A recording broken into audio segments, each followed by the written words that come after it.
আসসালামু আলাইকুম। আশা করছি তোমরা সবাই ভালো আছো, সুস্থ আছো আল্লাহর রহমতে। আজকে আমি তোমাদের যে বিষয়ে শেখানোর চেষ্টা করব সেটা হচ্ছে CE 208 ফ্লুইড মেকানিক্স ল্যাব এর এক্সপেরিমেন্ট নাম্বার 2। আজকে যে এক্সপেরিমেন্টটা করানো হবে সেটা হচ্ছে বার্নৌলিস থিওরিয়াম এর সাহায্যে আমরা কিভাবে ডিসচার্জ বের করতে পারি সেটা আমরা একটু দেখব। পাশাপাশি আমাদের যে কাজটা করতে হবে, আমরা এই এক্সপেরিমেন্টের মাধ্যমে ভেঞ্চুরি অ্যাপারেটাস সম্পর্কে জানব। পাশাপাশি আমরা elevation head, pressure head, velocity head, head loss, এই টপিকগুলো সম্পর্কে আমরা বিস্তারিতভাবে জানার চেষ্টা করব। তো প্রথমত আমরা জেনারেল টপিকের মধ্যে যেটা জানতে চাই সেটা হলো আমাদের যে অ্যাপারেটাসটা প্রয়োজন হবে সেটা হচ্ছে ভেঞ্চুরি অ্যাপারেটাস। এই অ্যাপারেটাসের সাহায্যে যখন আমরা ডিসচার্জ বের করব, তখন এই ডিসচার্জ বের করার পরিপ্রেক্ষিতে আমরা ভেলোসিটি হেড বের করতে পারবো এবং প্রেশার হেড, এলিভেশন হেড প্রত্যেকটা বিষয়ে আমরা পুঙ্খানুপুঙ্খানুভাবে বের করার চেষ্টা করতে পারবো ইনশাল্লাহ। এখন আমাদের এই এক্সপেরিমেন্টের জন্য আমাদের যে থিওরিটা কাজে লাগবে সেটা হচ্ছে বার্নৌলিস থিওরিয়াম। বার্নৌলি হচ্ছে একজন সায়েন্টিস্টের নাম, তার পুরো নাম হচ্ছে ড্যানিয়েল বার্নৌলি। সে মোটামুটিভাবে 1983 সালে এই থিওরিয়ামটা দিয়েছিল। তবে অবশ্যই ভেঞ্চুরি অ্যাপারেটাসের মধ্যে যে ফ্লুইডটা ব্যবহার করতে হবে সেটা অবশ্যই ফ্রিকশনলেস হতে হবে, ইনকম্প্রেসিবল হতে হবে, এটা আমাদেরকে একটু মাথায় রাখতে হবে। এখন যদি ভেঞ্চুরি মিটারটা একেবারে হরাইজন্টাল হয় তাহলে আমাদের জেডের কোনো ডিফারেন্স হবে না। জেড দ্যাট মিন্স হচ্ছে এলিভেশনের কোনো পরিবর্তন হবে না। যদি ভেঞ্চুরি মিটারটা কি হয়, একেবারে হরাইজন্টাল হয়, তখন জেডের কোনো চেঞ্জ হবে না, অর্থাৎ এলিভেশন হেডের মানটা 0 হবে।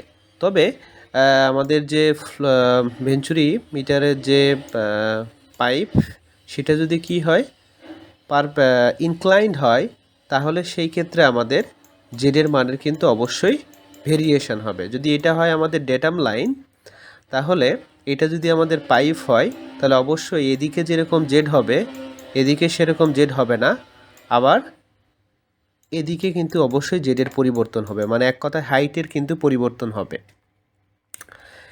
এরপর আমরা যদি দেখতে চাই প্র্যাকটিক্যাল অ্যাপ্লিকেশান, তো প্র্যাকটিক্যাল অ্যাপ্লিকেশান আসলে আমরা বেসিক্যালি যে বার্নৌলিস এনার্জি ইকুয়েশনটা এটা অ্যাপ্লাই করা হয় প্র্যাকটিক্যাল কিছু অ্যাপারেটাসের জন্য। সেটা হচ্ছে ভেঞ্চুরি মিটারের মধ্য দিয়ে কীভাবে ডিসচার্জ হচ্ছে সেটা জানার জন্য, flow nozzle, orifice meter, pilot tube, pivot tube, এই এই এছাড়াও যদি আমরা দেখতে চাই তাহলে স্লুইস গেটের ক্ষেত্রে, তারপরে দেখা যেতে পারে ফ্রি লিকুইড জেট প্রবলেমের ক্ষেত্রে ব্যবহার করা যেতে পারে, radial flow, free vortex motion, হ্যাঁ, এগুলোর ক্ষেত্রে আমরা এই বার্নৌলিস থিওরিয়াম, এনার্জি থিওরিয়ামটা আমরা ইউজ করতে পারি। এরপরে ডেসক্রিপশন অফ অ্যাপারেটাস, এখানে যে বিষয়টা আছে সেটা হচ্ছে আমরা মোটামুটিভাবে যে ভেঞ্চুরিটা ইউজ করব সেই ভেঞ্চুরিটার নাম হচ্ছে পারস্পেক্স ভেঞ্চুরি, ঠিক আছে। তো এখানে আমরা বিস্তারিতভাবে যখন আমরা প্র্যাকটিক্যালটা করব, তখন আমরা প্র্যাকটিক্যাল করার সময় অ্যাপারেটাসটার পুরো ডিটেলস আমরা প্র্যাকটিক্যালের ভিডিওতে পেয়ে যাব। তো তার জন্য অবশ্যই প্র্যাকটিক্যালের ভিডিওটা তোমরা সবাই দেখবে। এখন আমরা যে যন্ত্রটা ব্যবহার করব, যন্ত্রটা অনেকটা এরকম। এই পোর্শনটাকে বলা হয় হচ্ছে ড্রেইন, এবং এটাকে বলা হয় ওয়াটার ইনলেট, এবং এই পোর্শনটার নাম হচ্ছে ডাই কন্টেইনার। তো এইগুলো আমরা মোটামুটি প্রত্যেকটা পোর্শনের জন্যই কিন্তু আলাদা আলাদা করে এরিয়া দেওয়া আছে সেন্টিমিটার স্কোয়ারে। হ্যাঁ, সেন্টিমিটার স্কোয়ারে হচ্ছে প্রত্যেকটা পোর্শনের জন্যই আমাদের এরিয়ার ভ্যালুটা দেওয়া আছে। তো আমরা প্র্যাকটিক্যালের সময় ইন ডিটেলস বুঝতে পারবো। তো এইটার এক্সপেরিমেন্টের জন্য আমাদের যে গভর্নিং ইকুয়েশন দরকার সেটা হচ্ছে বার্নৌলিস থিওরিয়ামটা বলছে যদি হরাইজন্টাল কন্ডিউট হয়, ঠিক আছে, হরাইজন্টাল কন্ডিউট মানে যার মধ্য দিয়ে ফ্লুইডটা প্রবাহিত হবে, সেটার জন্য Z1 plus P1 by gamma plus V1 square by 2g is equal to, খেয়াল করে দেখো এখানে কয়টা পোর্শন, একটা পোর্শন, দুইটা পোর্শন, তিনটা পোর্শন। তার মানে আমাদের যে হরাইজন্টাল কন্ডিউটটা আছে, এটা হচ্ছে কন্ডিউট যার মধ্য দিয়ে ফ্লুইডটা প্রবাহিত হবে। আর যদি আমাদের ড্যাটামটা যদি এখানে ধরি, তাহলে খেয়াল করে দেখো এখানে একটা জেডের মান পাবো, এটাকে Z1 যদি বলি, এই পোর্শনটাকে যদি বলি Z2, একেবারে লাস্টের এই পোর্শনটাকে যদি বলি Z3, মানে হাইট, এই ড্যাটাম থেকে এই পয়েন্টের হাইট। তাহলে তিনটা পোর্শনের জন্য আমাদের এই জেটের টার্ম মানেই হচ্ছে elevation head, P1 by gamma এটা হচ্ছে প্রেশার হেড, আর V1 স্কোয়ার বাই 2G এটাকে বলা হয় ভেলোসিটি হেড। ঠিক আছে, তো এইভাবে যতগুলো পোর্শনের জন্যই হোক না কেন, ইলিভেশন হেড, প্রেশার হেড এবং ভেলোসিটি হেডের সামেশনটা যে কোনো পোর্শনের জন্য, যে কোনো সেকশনের জন্য এই তিনটা হেডের সামেশন হচ্ছে সমান হবে, যেটা আমরা এখানে দেখতে পেলাম। ঠিক আছে, যেটা Z1 Z2 এর কথা বললাম যে 1 নম্বর 2 নম্বর সেকশনের এলিভেশন, P1 P2 তো ওই সেকশনের জন্য ওই ফ্লুইডের প্রেশার, অ্যাটমসফিয়ারিক প্রেশার, আর গামাটা হচ্ছে ওই ফ্লুইডের হচ্ছে ইউনিট ওয়েট, আর V1 V2টা হলো আমাদের ওই সেকশনের জন্য, মানে হচ্ছে এই সেকশনে ফ্লুইডটা হচ্ছে যে ভেলোসিটি থাকবে, এখানে তার কম বেশি হতে পারে, এখানে আরও কম বেশি হতে পারে, তাই না? প্রত্যেকটা পোর্শনে আলাদা। আর জিটো ত্বরণ, অ্যাক্সিলারেশন, এটা আমরা জানি। তবে একটা জিনিস, আমাদের এটা তো আইডিয়াল কন্ডিশনে ধরলাম, কিন্তু প্র্যাকটিক্যাল ক্ষেত্রে আমরা এই বিষয়টা জানি মোটামুটি, যে প্র্যাকটিক্যাল ক্ষেত্রে যে বিষয়টা হয় যে আমাদের অবশ্যই এই ইকুইপমেন্টের সেটআপের কারণে, ফ্লুইডের কারণে কি হয়, কিছু ফ্রিকশন লস হয়। তো তার জন্য যদি আমি দুই পাশ সমান করতে চাই, এটা তো ফার্স্ট কন্ডিশন, Z1টা কি সবসময় ফার্স্ট কন্ডিশন, দ্যাট মিন্স এই পোর্শনটা, তো এখানে ফ্রিকশন লস হবে না, হয় ভিতরে হতে পারে অথবা একেবারে লাস্টে হতে পারে। এখন খেয়াল করে দেখতে পারো যে এই পার্ট এবং এই পার্ট যদি সমান করতে চাই, তাহলে অবশ্যই এই যে সেকেন্ড পার্ট, দ্যাট মিন্স, খেয়াল করো বেসিকের কথা এখানে, কিন্তু এটা খুবই গুরুত্বপূর্ণ বিষয়। খেয়াল করো এই যে আমাদের যে বিষয়টা ছিল এখানে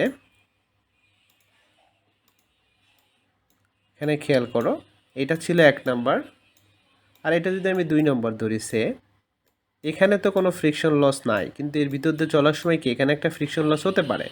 তো এই পার্ট আর এই পার্ট যদি সমান ধরি, তাহলে কি করতে হবে, general pressure head, elevation head, velocity head সবগুলো ধরে এখানে যে হেড লসটা আছে, যেটাকে বলছি এই সেল হেড লস, তাহলে কি করতে হবে, এখানে জেনারেল কন্ডিশনের সাথে এই সেলটা যোগ করে দেন এটা সমান ধরতে হবে। সেটাই দেখো এখানে করেছি। এটা তো 1 নম্বর কন্ডিশন, দেখছো 1 নম্বর সেকশনের ইলিভেশন, প্রেশার, ভেলোসিটি। আর এটা 2 নম্বরের কি, 2 নম্বর সেকশনের elevation, pressure head, velocity head, এর সাথে কি যোগ করব, হেড লস যোগ করব। তাহলে এই দুইটা যোগ করলে 1 নম্বর সেকশনের সমান হবে। ঠিক আছে, আশা করছি তোমরা বুঝতে পেরেছো।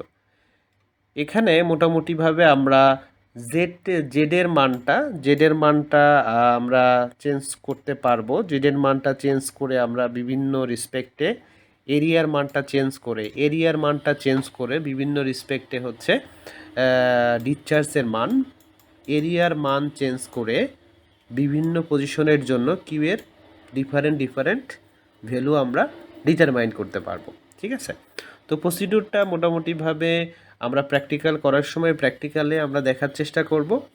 তো মোটামুটিভাবে এই এক্সপেরিমেন্টার অবজেক্টিভসই হলো আমরা বিভিন্ন টাইপের যে হেডগুলো আছে, এলিভেশন হেড, তারপরে হচ্ছে প্রেশার হেড এবং ভেলোসিটি হেড, এগুলো সম্পর্কে একটা ধারণা লাভ করা। ঠিক আছে, তো এখন এই যে এলিভেশন হেড আছে, প্রেশার হেড আছে, ভেলোসিটি হেড আছে, এই তিনটা হেডের রিসপেক্টে টোটাল কতটুকু হরাইজন্টাল কন্ডিউটের লেন্থ, এর সাপেক্ষে করে আমরা প্লেন গ্রাফ পেপারে 3টা গ্রাফ পেপার আঁকবো, এবং পরে কতটুকু টোটাল হেড লস হচ্ছে তার রিসপেক্টে যে কাইনেটিক হেড, আর দ্যাট মিন্স ভেলোসিটি হেড, তার রিসপেক্টে আমরা আরেকটা গ্রাফ পেপার আঁকবো। ঠিক আছে, তাহলে টোটাল 4টা গ্রাফ পেপার। প্রথমে হচ্ছে elevation head versus total length of the conduit, তারপরে velocity head versus total length of the conduit এবং ইলিভেশন, হ্যাঁ, pressure head, elevation head, velocity head, এবং লাস্টে হচ্ছে head loss versus velocity head. এই রেসপেক্টে আমরা কি কাজ করব, প্লেন গ্রাফ পেপারে এই 4টা গ্রাফ পেপার রাখবো। মনে রাখতে হবে প্রথমে যেটা থাকবে সেটা হচ্ছে ওয়াই এক্সিস, পরে যেটা থাকবে সেটা হচ্ছে এক্স এক্সিস, অর্থাৎ ভার্সেসের আগে যেটা থাকে সেটা হচ্ছে ওয়াই এক্সিস, ভার্সেসের পরে যেটা থাকে সেটা হচ্ছে এক্স এক্সিস। তো আশা করছি তোমরা সবাই বুঝতে পেরেছো। তো তোমরা সবাই ভালো থাকো, সুস্থ থাকো।